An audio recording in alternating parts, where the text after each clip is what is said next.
Assalamualaikum warahmatullahi wabarakatuh.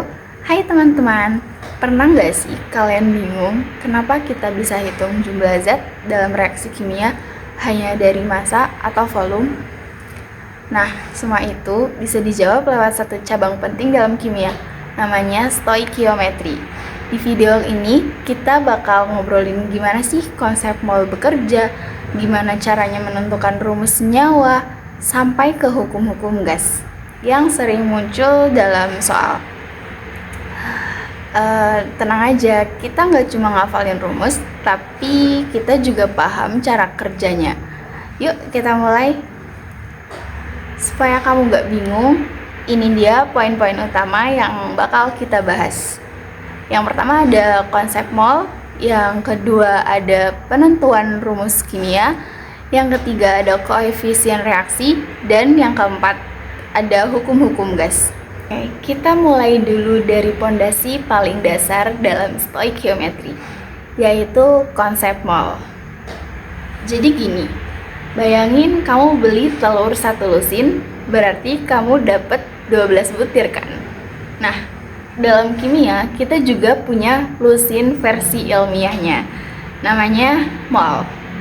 1 mol zat itu sama dengan 6,02 kali 10 pangkat 23 partikel, dan angka ini dikenal sebagai bilangan Avogadro. Zat yang kita hitung bisa berupa atom, molekul, atau ion. Misalnya, kamu punya 2 mol O2, artinya kamu punya 2 kali 6,02 kali 10 pangkat 23 molekul O2, atau sekitar 1,204 kali 10 pangkat 24 molekul. Selain partikel, mol juga bisa dikaitkan dengan massa. Rumus umumnya, massa sama dengan mol kali AR atau MR. Contoh gampangnya, AR Fe sama dengan 56, jadi 1 mol Fe sama dengan 56 gram. MrH2O sama dengan 18, jadi 1 mol H2O sama dengan 18 gram. Jadi kalau kamu punya 2 mol air, kamu punya 36 gram air. Gampang kan?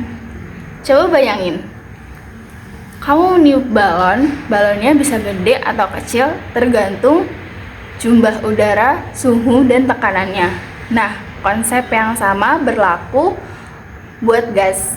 Di kimia, kita pakai rumus gas ideal, yaitu PV sama dengan nRT. Tapi, kalau tekanannya 1 atm dan suhunya 0 derajat Celcius, kita bisa langsung pakai rumus praktis, yaitu volume sama dengan mol kali 22,4 liter. Artinya, 1 mol gas pada kondisi standar akan menempati 22,4 liter. Jadi kalau kamu punya 2 mol gas, berarti volumenya 2 kali 22,4 sama dengan 44,8 liter. Slide ini menampilkan rumus dan kondisi tersebut biar kamu gampang ingat. B. Penentuan rumus kimia. Yang pertama, konsep mol digunakan untuk menentukan rumus kimia suatu senyawa, baik rumus empiris, perbandingan terkecil atom dalam senyawa, maupun rumus molekul, jumlah atom dalam senyawa. Yang kedua, rumus empiris dihitung gram atau persen masing-masing penyusun senyawa, dan angka tersebut dibagi dengan AR masing-masing diperoleh perbandingan mol terkecil dari unsur penyusun senyawa. Yang ketiga, rumus molekul dan rumus empiris suatu senyawa ada kalanya sama, tetapi kebanyakan tidak sama. Yang keempat, rumus molekul merupakan kelipatan dari rumus empiris. Yang kelima, jika senyawa mempunyai rumus empiris CH2O, maka rumus molekul mungkin C2H. Yang terakhir, menentukan rumus molekul senyawa ada 2 hal yang harus terlebih dahulu diketahui, yaitu rumus empiris senyawa dan MR atau BM senyawa. Yang C, koefisien reaksi. Yang pertama, koefisien reaksi adalah perbandingan mol seluruh zat yang ada pada persamaan reaksi, baik reaksi ruas kiri maupun hasil ruas kanan. Yang kedua, jika salah satu zat sudah diketahui molnya, maka zat lain pada persamaan reaksi dapat dicari dengan cara membandingkan koefisien. Rumusnya mol A sama dengan koefisien A per koefisien B dikali mol B. D. Hukum-hukum gas. Yang pertama, hukum Gay-Lussac atau hukum perbandingan volume. Yang kedua, hukum Avogadro. Pada suhu dan tekanan yang sama, gas-gas yang bervolume sama akan memiliki mol yang sama. Yang ketiga, keadaan standar. Setiap 1 mol gas apa saja pada suhu 0 derajat Celcius dan tekanan 1 atmosfer memiliki volume 22,4 liter atau 22,4. Yang pertama ada fraksi mol. Fraksi mol adalah perbandingan antara jumlah mol satu komponen dengan jumlah mol seluruh komponen yang terdapat dalam larutan. Fraksi mol dilambangkan dengan X. Contoh, suatu larutan terdiri dari 3 mol zat larut A dengan 7 mol zat larut B. Maka XA sama dengan Na per Na plus Nb menghasilkan 0,3.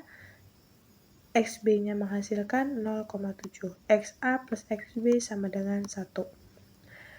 Yang kedua ada persen berat. Persen berat menyatakan gram berat zat terlarut dalam 100 gram larutan. Contoh larutan gula 5% dalam air, artinya dalam 100 gram larutan terdapat gula 5/100 dikali 100 sama dengan 5 gram, airnya 100 dikurang 5 menjadi 95 gram.